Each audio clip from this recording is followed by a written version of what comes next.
Tonight we're continuing the last portion of melaben. Melaben means laundering or cleaning garments.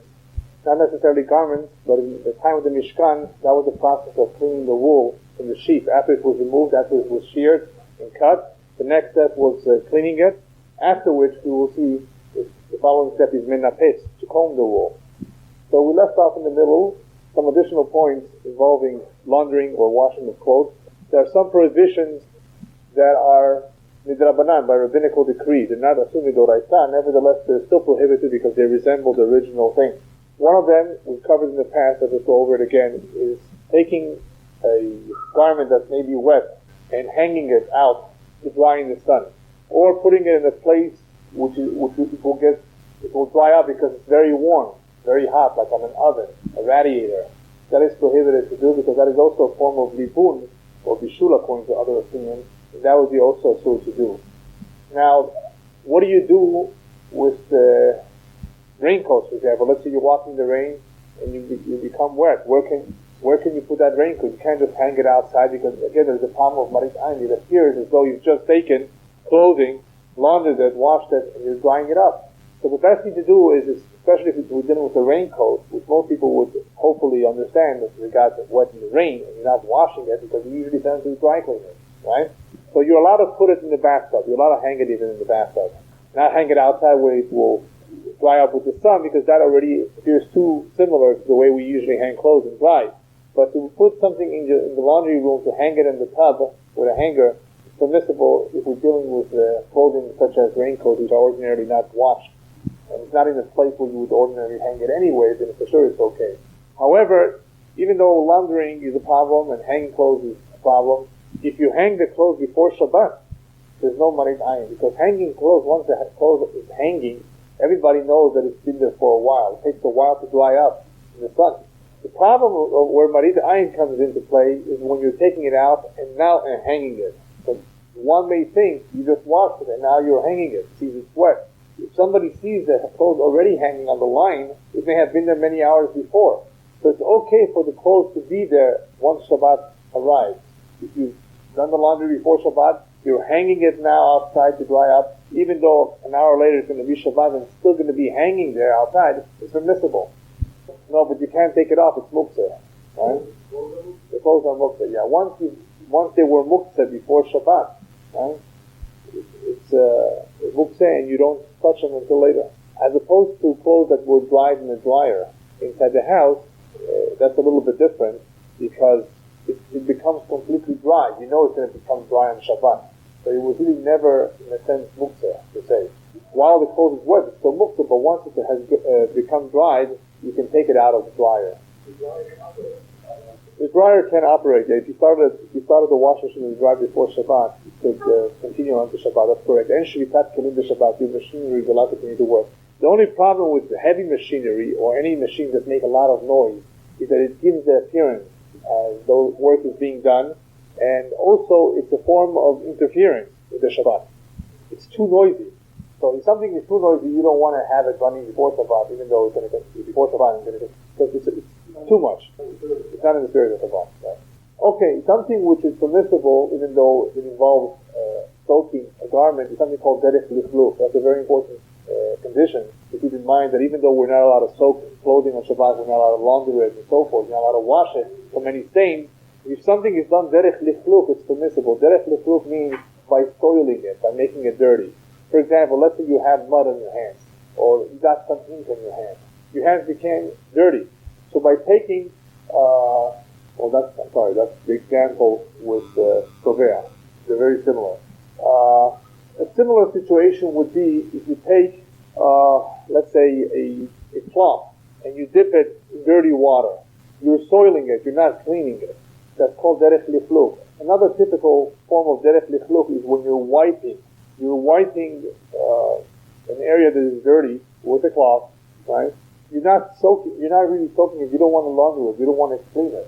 The idea of libun or melaben is to draw the dirt out of the cloth, of the towel.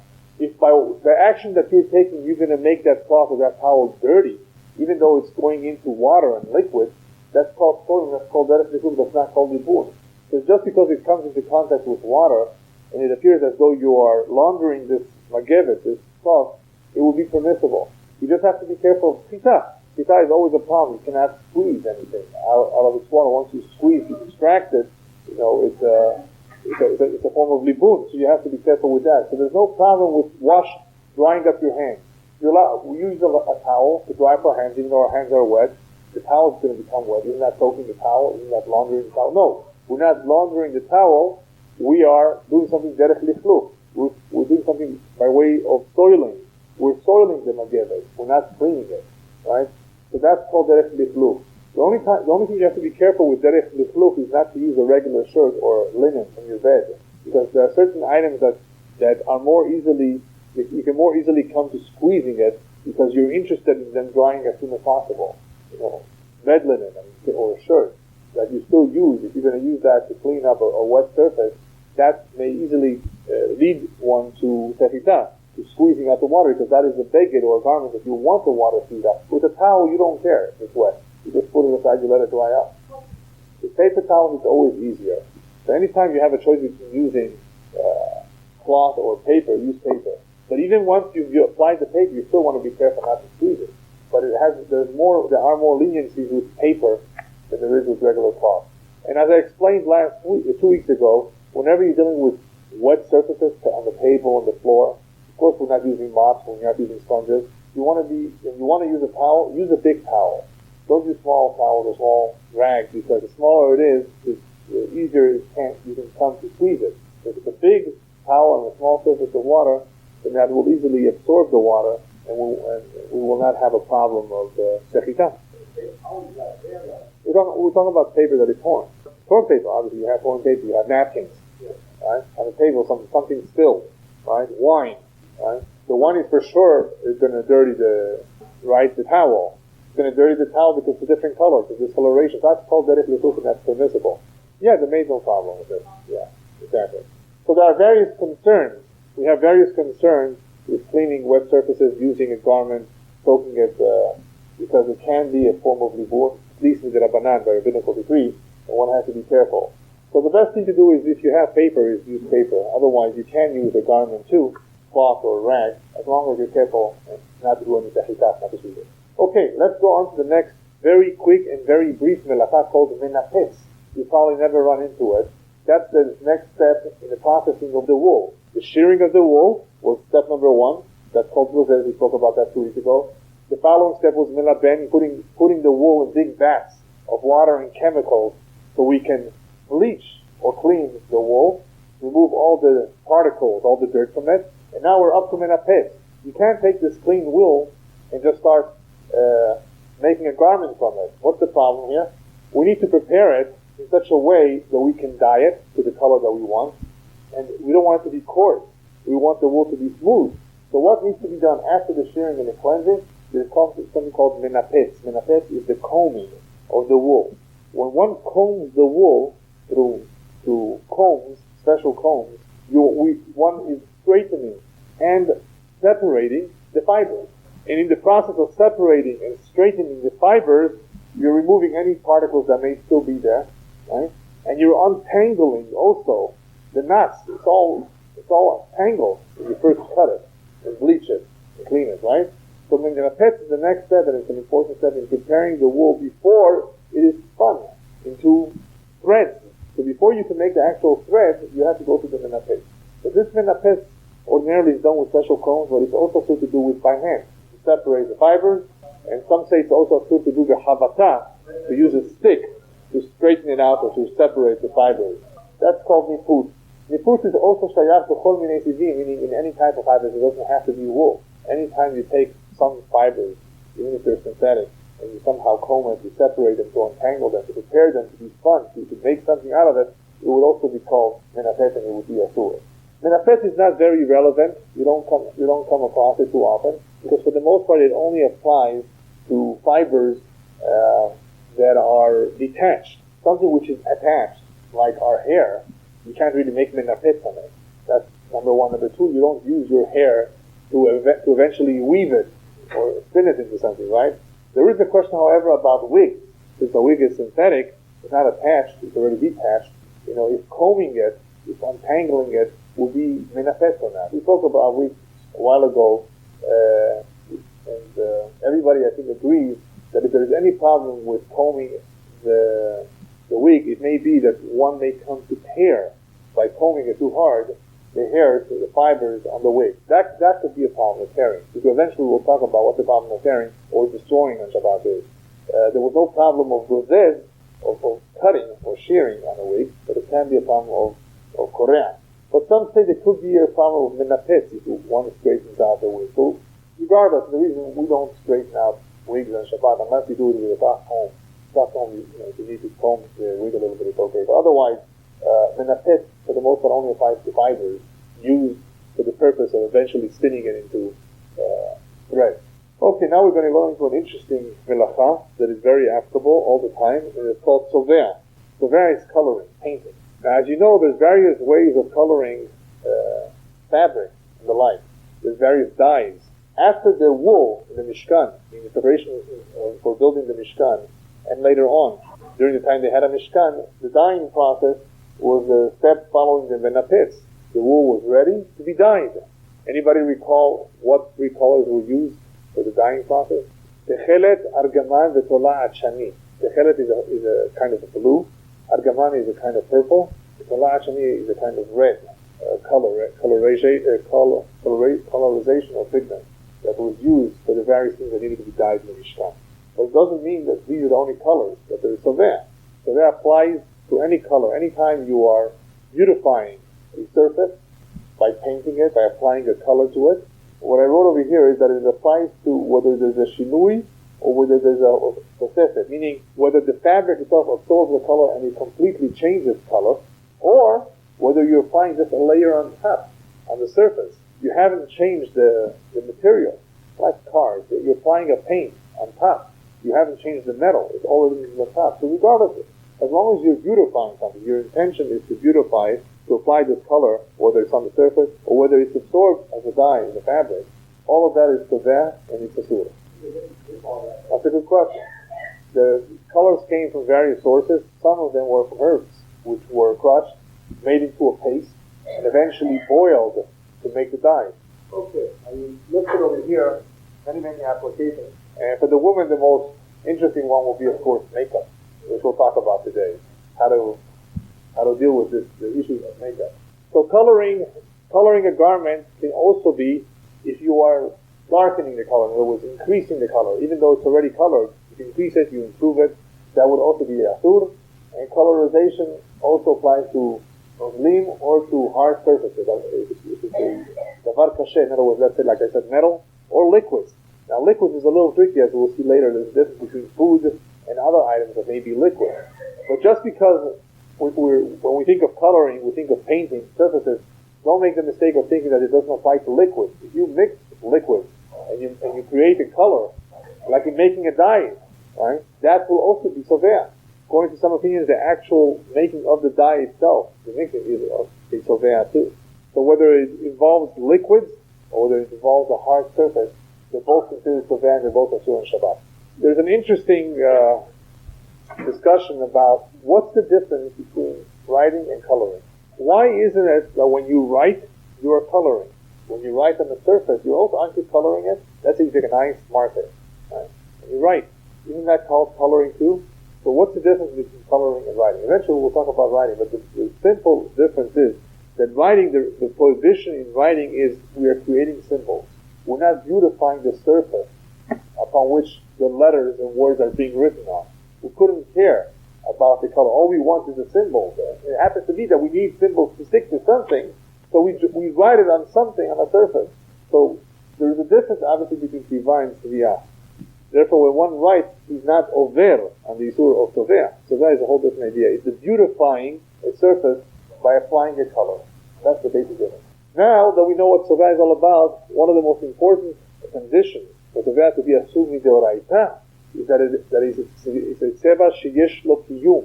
We'll talk about this condition also when we talk about writing. It has to be permanent. It has to be something that lasts. If you color something and it disappears after a couple hours, then that has no kiyum. It's not permanent. What determines if something is permanent? I basically wrote three things here. Dohe, Lo nidbas v'yored bekalut. Zohe means that it fades. Fades, disappears, doesn't last a couple hours. That's not permanent. It's not completely absorbed.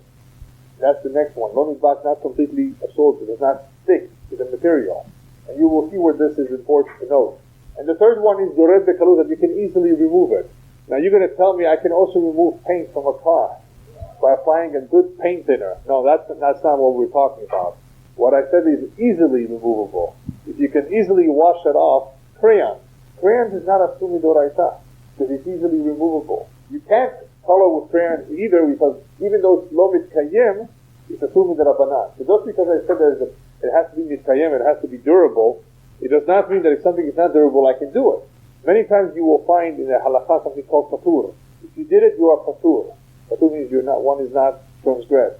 So the rule is, whenever you see the word patur, it's patur aval asur. Doesn't mean mutar, doesn't say mutar, it's patur. If you did it, you're patur b'diavad. Lechatchila, it's at least a sum d'rabanan.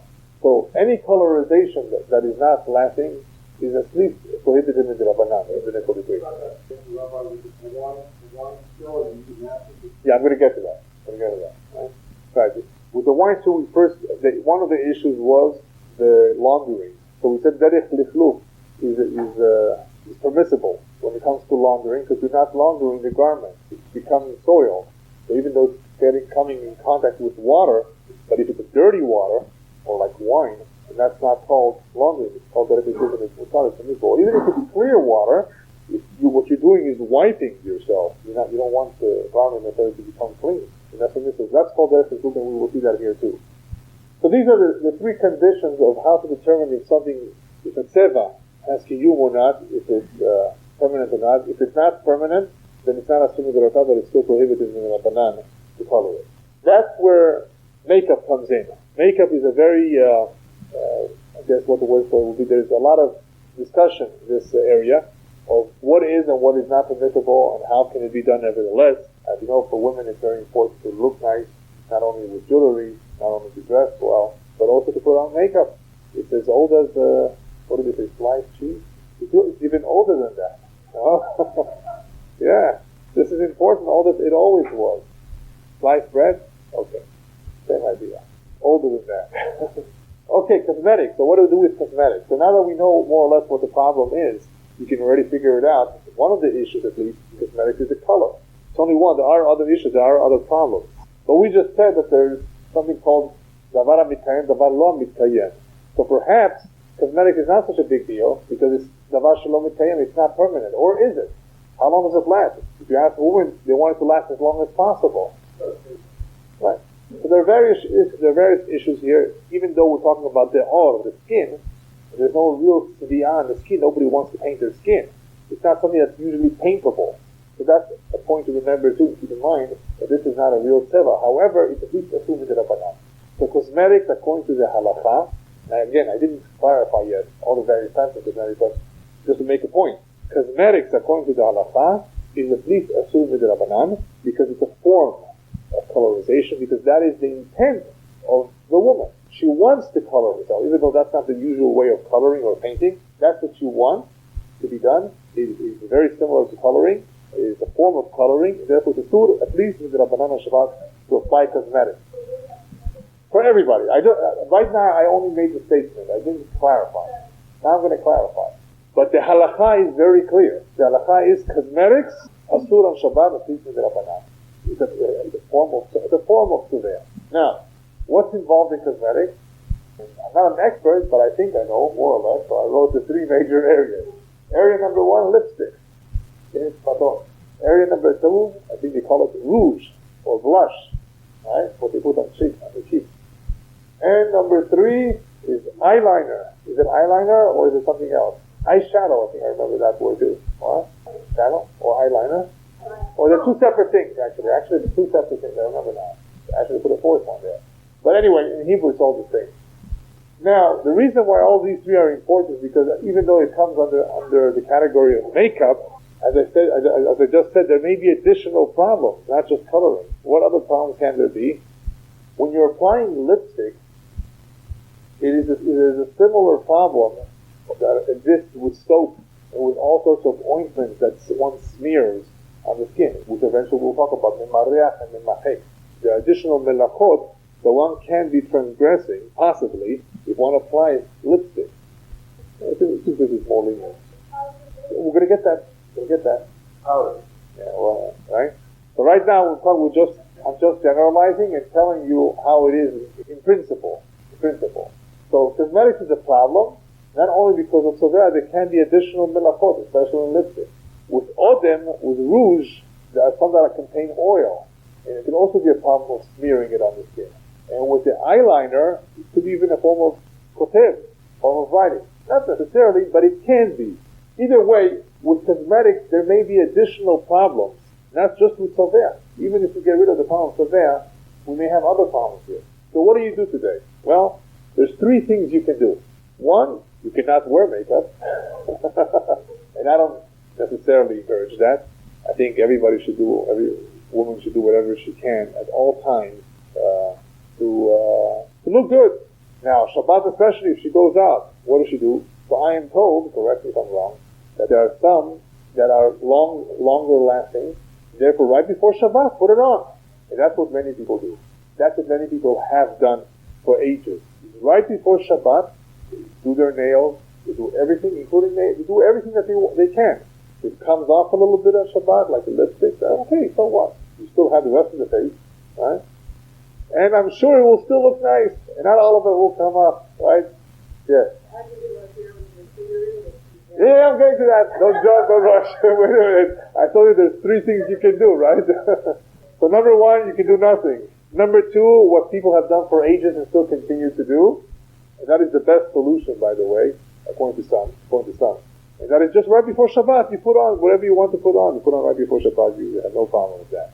Number 3, that is, of course, I just found out a couple weeks ago, I didn't know this, even I'm learning, that there are powders for Shabbat, specially made, formulated for Shabbat, that certain rabbinical authorities permit. Not everybody permits it. But there is good reason to believe that they should be acceptable. The reason for that is because if we're dealing with powders, why is it more lenient? Very simple. Because if I understand it correctly, what the powders do is avoid the problem of memareach, memachek in the lipstick. It's a powder. And you just apply it, and it does some colorization. It's definitely not permanent, right? It doesn't stick too long, but it does the job. And the same thing with the powders, with the rouge. It's not oil-based. And if it's not oil-based, it's also not memareach. And it's just a powder form. It's definitely not as absorbent into the skin, just on the surface. And as far as eyeliners, you probably have powders for those things too, that have a similar effect in coloring, but it's not permanent, and it avoids the problem of memareach and memachek. The question is, of course, but it's still coloring. But, as we said before, there are additional leniencies that this is the skin, and this is not a real colorization. It's not a permanent thing. And because it's not permanent, and it's a powdery form, there are some rabbinical authorities that permit it. So that is why you will see, and you will hear that some women use specially formulated cosmetics for Shabbat. So if it says, if you know, I know there's somebody that sells them here. If you know, that's what she uses, it's okay. Yeah. I was thinking originally that there would be a problem with marit ayin. Somebody might think, how did you do this on Shabbat? How did you do this? But today, if it has become more and more known and accepted that there are powder forms that are formulated especially for Shabbat, then the marit ayin problem will go away. Once people become aware of something, then there's no marit ayin, right? Marit ayin is when people are suspicious, they don't know, they're ignorant, and they may be misled to believe that something is permissible. So these are the 3 options that one can do with cosmetics. The problem of colorization exists with cosmetics, and if you can overcome that problem with additional leniencies, using the powder form, for example, then that would be mutar on Shabbat, according to some authorities. Anybody have questions about the cosmetics? Yeah? Right? Yeah. Yeah. Yeah. Go ahead. Yeah. Right. Right. That's why I think the powder. Yeah.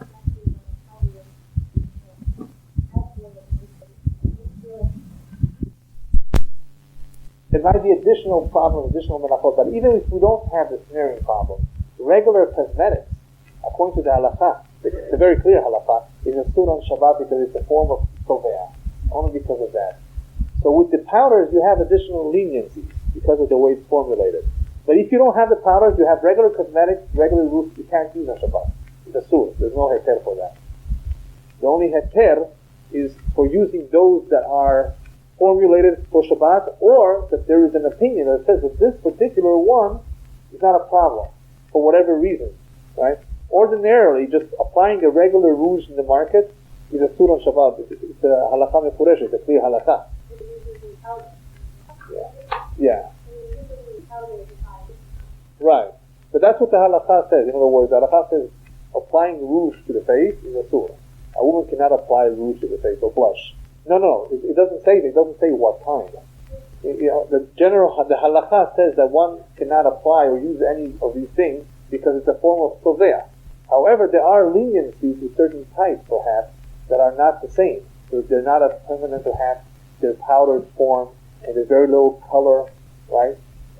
That is why, I just made a general statement that cosmetics is a problem on Shabbat, and it's a sur, unless there is a particular leniency with a certain product. So the powdered ones that are formulated for Shabbat, they are made in such a way to overcome some of the problems that can exist with lipstick, or with rouge, or with the eyeliner. Yes?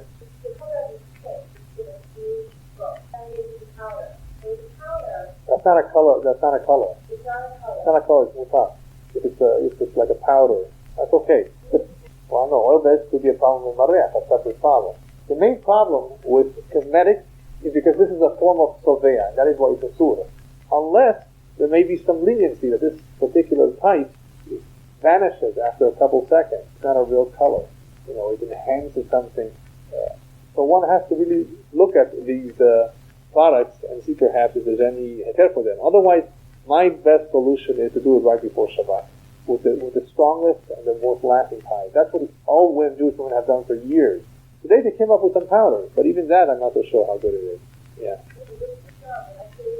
And even a little bit on Sunday too, probably, huh? Why? Yeah. Why would you want to? Yeah. All right. Nail polish. Nail polish is, of course, a form of colorization. Even if you use the clear one, it's a beautifying. It's a clear color. It's also sur, in a sense. So a woman cannot, of course, apply nail polish on Shabbat. The big question is, however, is about removing nail polish. Yeah. Even though I'm skipping around, I'll mention nail polish. There's a question whether there's any sur to remove color. We talked about coloring. The melacha. Is there any sur prohibition to remove color? There is no really sur midoraita to remove color. There is no melacha to it. Also a sur. No, on the nails coloring with a lacquer that is clear, even if it's not red or purple or green, right? Clear lacquer is also a sur. Nail polish is a sur on Shabbat. But the removal of nail polish or removal of any color, let's say there's some color on the wall and you want to remove it. There's not sur midoraita. Some say that in certain surfaces, if you remove color, it's a form of erasing, which is a sur. Eventually we'll talk about another melacha. But otherwise, there's no really sur midoraita. You may have to be careful so as you do not transgress something else in the process of removing the color. There might be other problems. But per se, there's no sur to remove color. So if a woman needs to go to the mikveh Friday night and she forgot to remove her nail polish before, that's basically what she needs to do. Especially if the nail polish is already cracked and peeling. If it's new nail polish, she can go to the mikveh with that. And nobody puts on new nail polish before she goes to bed. But anyway, if she did have it and it's not cracked or peeling, she can go with it. It's not a hafitah. It's not an obstruction. Otherwise, any obstruction has to be removed. So nail polish is usually removed. It can be removed on Shabbat, even if you have to use nail polish removal. Do that. It's fine. There's no reason. What? Yeah, you have to be careful with the kind. You don't want to do shahita. You pour it on. That's correct. Use a towel, maybe a little bit to rub it. Yeah, so what? Yeah, you're only dirty. Remember we talked about derech lifluf. Derech lifluf, you're not really cleaning the towel. It becomes soil. Just a miserable. We're going to talk about that too. Yeah, but we're going to talk about what happens when color goes on garments or on paper. Yeah. So there's no problem with removing the color if there's a need for it, like nail removal and nail polish removal. You want to wash your lips, your face, no problem. There shouldn't be a problem there. The only problem with removing rouge, if it's oil-based and if it's still very oily. There's a smearing problem that may still be applied. Could be still fresh, but I thought the lips usually they dry up. So yes, it could be. You're right. Yeah, removing it, it may be a problem. Not necessarily. Make sure you decide which color you want before you change your mind. Like too late. Okay. Then we have chopsticks. I hope not. Oh, chapsticks. I knew chopsticks is the Chinese thing. Thank you very much. Okay. So that should be an A over there, right? Okay, thank you. Chopsticks. I knew something was wrong there. When your lips are dry, you can't use a Shabbat chopstick. Because that's also the same problem that we will see later on with soap, with hard soap, that some say is a problem for the marech or the mahek. So that, even though that's not a form of coloring, I just included it here because it's also a tool. Yeah, there might be something that you can use to apply. Yeah. But not the chopstick itself. Yeah, it could be an oil or something. Yeah. There are certain things that, of course, you can't do for repuah, for medical reasons, because you can't, use medicine unless you're very sick. But there might be something that may be permissible. Okay, the next one is mishhot velikuye or I wrote. Creams to remove blemishes, actually they don't remove them, they cover them up. There are some creams that cover up the blemish with a color, so that you can't see the blemish. That would also be a stool in Shabbat, because it's also a form of colorization, that you're covering up the blemish with something else to make it disappear. That would also be a stool.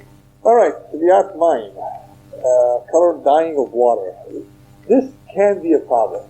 It's an issue that is discussed amongst the various rabbinical authorities. Give you an example of what I mean. Have you seen those tablets in the toilets? Yeah, every time you flush, the water becomes blue, right?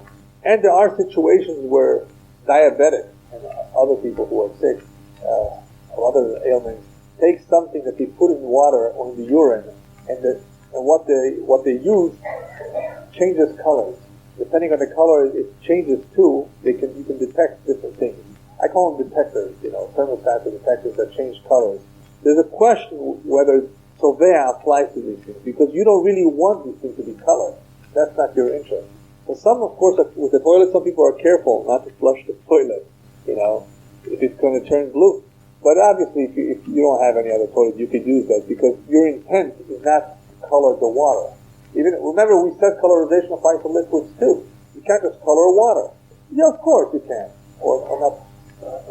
No. Again, there's quite a few opinions that say that it's permissible. But it's a question.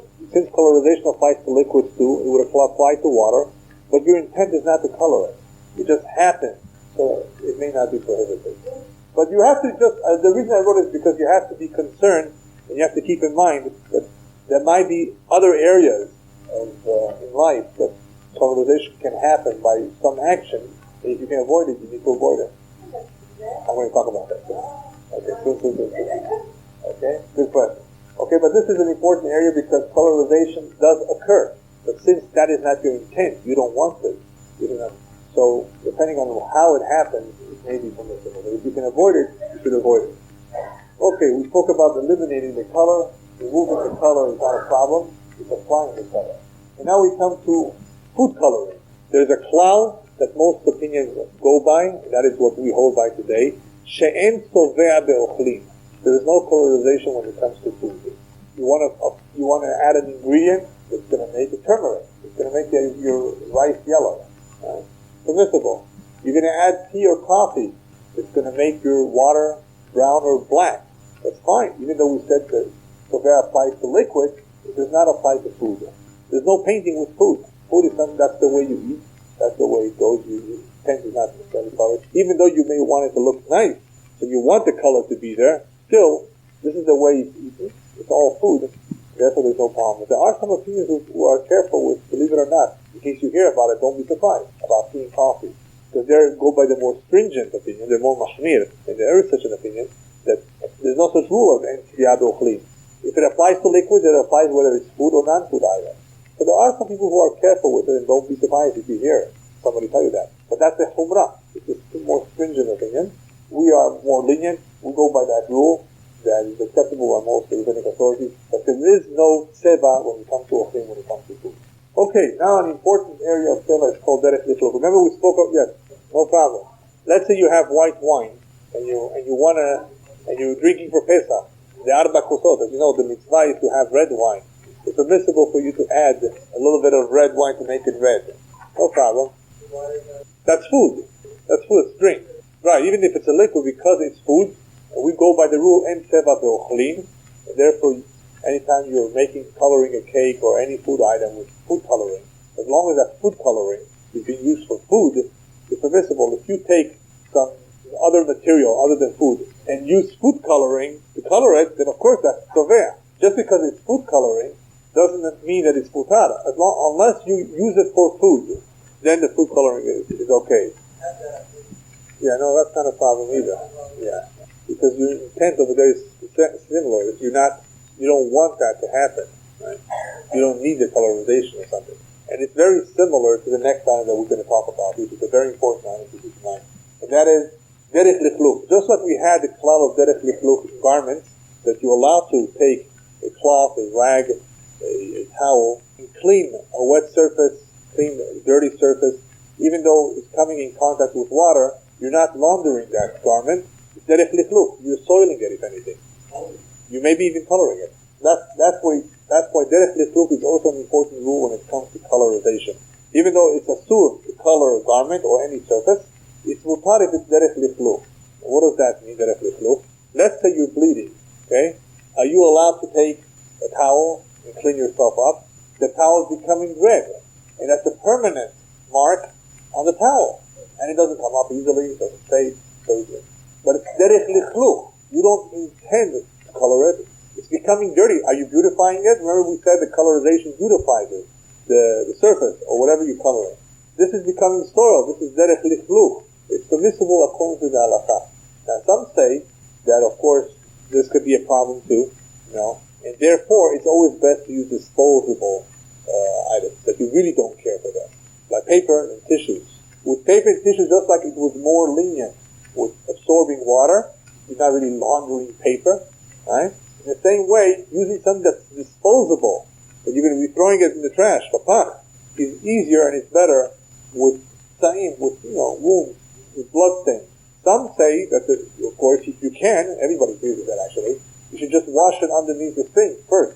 Instead of immediately running to get a paper towel or napkin or a towel, everybody agrees that it's always best, it's best to first rinse the wound with water. Then if you need to, later you can apply anything you want, any gauze, any towel, because it's derech lichluk. You don't want it to be colored, you don't want it to be painted. The only other item that is important to keep in mind when you have blood is not to use red napkins, red towels, because there is an opinion that holds, and we go by it, that derech lichluk only applies when there is a contrast. You have white towel with red, it's getting dirty. You can recognize it. But if you take something that's red and you make it redder, the lichluk is not noticeable, the dirt is not noticeable. That would be a sur. So even though we said derech lichluk it's permissible to clean yourself with blood, you should not use a red towel or anything that's red. The same thing is if you have a blue liquid and you're going to use a blue garment. Same thing, there should be a contrast. So you should be able to recognize the lichluk. Right? No, you can't. That we talked about 2 weeks ago. That's called kibus. Asur lechabes gadim. You can't launder. If you have a stain, you can't put water on that stain. Right? You got to change the shirt. You can take a towel and wipe a little bit, a dry towel, and wipe yourself a little bit from the liquid. But you cannot remove the ketem. You cannot remove the roshen, the stain, whatever was absorbed inside. Makes no difference. No, because when you apply water, that's the effect that you have. You are removing, or at least even partially, you're cleaning that beged. Yes. Let's talk about it later. Let me talk to you about that later because it doesn't really have anything to do with this. It's a totally different question. We're talking about right now coloring, and we're moving to a totally different subject. It's gonna but it's gonna confuse us. We can talk about it after the class. We're almost finished with the Tovea.